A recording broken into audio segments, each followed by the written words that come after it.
अस्सलाम वालेकुम students. First year chemistry chapter number 1 और आज का हमारा टॉपिक है मोलेकुलर आयन। ठीक है,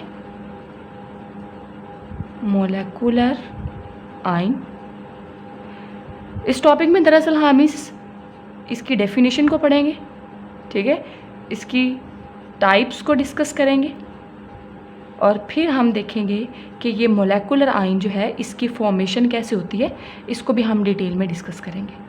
ठीक है, इससे पहले जो है डेफिनेशन को स्टार्ट करने से पहले अगर हम थोड़े से प्रीवियस लेक्चर को डिस्कस करें जिसमें हमने आयन के बारे में डिस्कस किया था, तो वो क्या चीज़ डिस्कस की थी कि जब भी कोई एटम लॉस और गेन ऑफ इलेक्ट्रॉन करता है, ठीक है, या किसी भी एटम से जब इलेक्ट्रॉन का लॉस होता है या इलेक्ट्रॉन का गेन होता है उस एटम के अंदर, तब क्या होता है, आयन बनते हैं। ठीक है, आयन बनते हैं। अब दो तरह के आयन्स बनते हैं आपके पास, और वो भी आपको आप उससे फैमिलियर हो कि आयन किस टाइप के बनते हैं। कैटायन बनते हैं और दूसरा anion.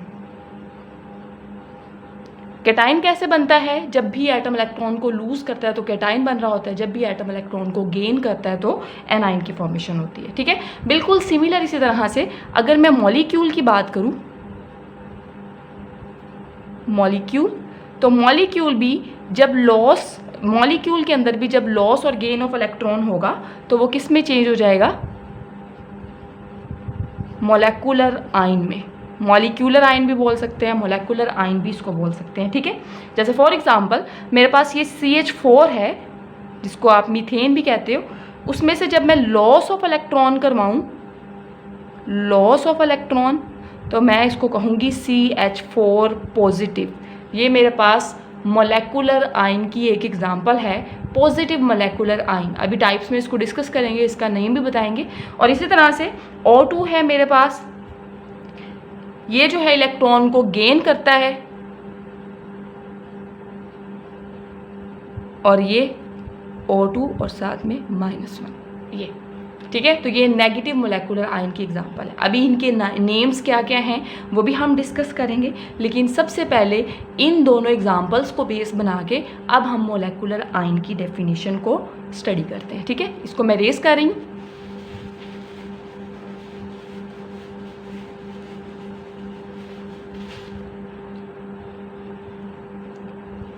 Those ions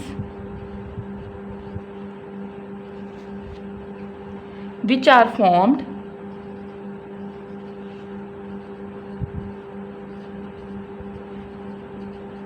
by the loss or gain of electron, या फिर इलेक्ट्रॉन्स भी आ सकता है। ठीक है, लॉस ऑफ एक इलेक्ट्रॉन का लॉस भी हो सकता है, उससे ज़्यादा का भी लॉस भी हो सकता है, गेन भी हो सकता है। तो मैंने इलेक्ट्रॉन और साथ में ब्रैकेट में S लगा दी कि इलेक्ट्रॉन्स भी लिख सकते हो। By a molecule of a compound, by a molecule of a compound. ठीक है, कि जब भी मॉलिक्यूल के अंदर से इलेक्ट्रॉन का लॉस होगा या इलेक्ट्रॉन का गेन होगा, तो जो रिजल्टिंग आपके पास बनेगा उसको आप मोलेकुलर आयन का नेम दोगे। ठीक है, अब नेक्स्ट उसकी टाइप्स को डिस्कस करते हैं, इसको जल्दी से रेस करके।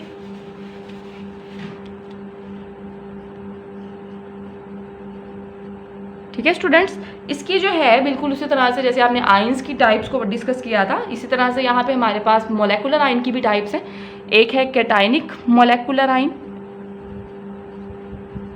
कैटायनिक मोलेकुलर आयन, और दूसरे को हम नाम दे देते हैं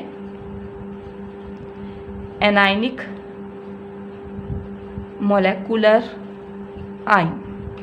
ठीक है, ये इसकी दो टाइप्स हैं, एक कैटायनिक और दूसरी anionic.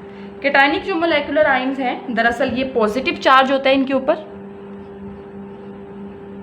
Positive charge molecular ion जो हैं इसको हम कहते हैं कि ये कैटायनिक मोलेकुलर आयन है। और आपको पता है कि पॉजिटिव चार्ज मोलेकुलर आयन कैसे बनता है, जब मॉलिक्यूल इलेक्ट्रॉन को लॉस करता है उस वक्त। ठीक है, और ये जो पॉजिटिव चार्ज मोलेकुलर आयन है जिसको हमने कैटायनिक मोलेकुलर आयन बोला, तो ये मोस्ट अबंडेंट है, मोर अबंडेंट आप बोल सकते हो, मोर अबंडेंट, ये ज़्यादा अबंडेंटली एग्जिस्ट करते हैं। और इसकी रीज़न क्या है, एक तो ये कि ये जो है in comparison to anionic molecular ion उसके मुकाबले में ज़्यादा स्टेबल होते हैं, ठीक है। तो इसलिए जो है वो इनकी एग्जिस्टेंस ज़्यादा होते हैं और इनकी जो बनने के चांसेस होते हैं कैटायनिक मोलेकुलर आयन वो ज़्यादा होते हैं। इसलिए हम कहते हैं कि कैटायनिक मोलेकुलर आयन जो है ये अबंडेंटली एग्जिस्ट करते हैं, जबकि जो एनायनिक मोलेकुलर आयन्स हैं ये कम एग्जिस्ट करते हैं, ठीक है। इनके ऊपर जो है ये नेगेटिव चार्ज होता है, एनायनिक के ऊपर ये लेस अबंडेंट होते हैं, लेस अबंडेंट, ठीक है। कैटायनिक मोलेकुलर आयन के एग्जांपल्स को अगर हम डिस्कस करें तो इसमें सारे positive ion, positive molecular ion की एग्जांपल आ जाती हैं, जैसे कि CH4 पॉजिटिव, NO पॉजिटिव, ये सारी की सारी जो है वो एग्जांपल्स आ सकती हैं इसके अंदर। जबकि जो नेगेटिव मोलेकुलर आयन है उसके अंदर आप नेगेटिव वाली O2-1 भी कर सकते हो, जब 2 इलेक्ट्रॉन्स का लूज होगा तो -2 भी आप लिख सकते हो, ठीक है। और भी बहुत सारी आप इसके अंदर जो है वो एग्जांपल्स को दे सकते हो कैटायनिक के अंदर, ठीक है। उसके बाद जो है वो नेक्स्ट हमने डिस्कस करना है कि फॉर्मेशन ऑफ मोलेकुलर आयन, के मोलेकुलर आयन जो हैं वो कैसे बनते हैं। Formation of molecular ion,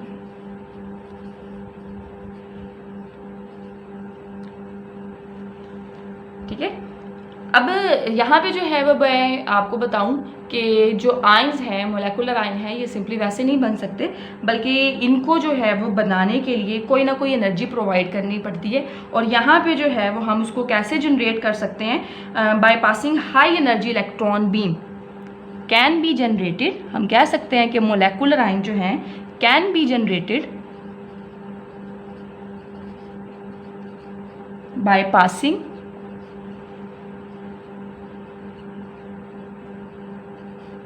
high energy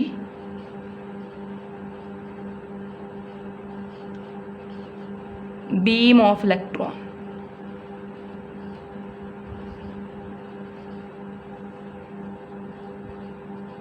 ठीक है। High energy beam of electrons को इस्तेमाल करके जैसे कि एक्सरेज हो सकती हैं, यहाँ पे एक्सरेज हो सकती हैं, या फिर अल्फा पार्टिकल्स,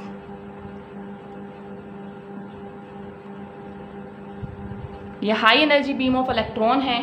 जब हम इसको किसी भी गैस के मॉलिक्यूल के ऊपर फॉल करवाएंगे तो एज अ रिज़ल्ट क्या होगा, वो जो गैस के मॉलिक्यूल्स हैं उसकी आयोनाइजेशन होगी और हमारे पास आयन्स बनेंगे, और ज़्यादा जो बनने के चांसेस हैं वो कैटायनिक मोलेकुलर आयन बनने के चांसेस ज़्यादा होते हैं, क्योंकि किसी भी मॉलिक्यूल के अंदर से इलेक्ट्रॉन को रिमूव करवाना ज़्यादा आसान होता है इन कंपैरिजन टू उसके अंदर इलेक्ट्रॉन को डाला जाए। और दूसरी रीज़न मैंने आपको ये भी बताई कि पॉजिटिव मोलेकुलर आयन जो हैं वो ज़्यादा स्टेबल होते हैं in comparison to negative molecular ion, ठीक है।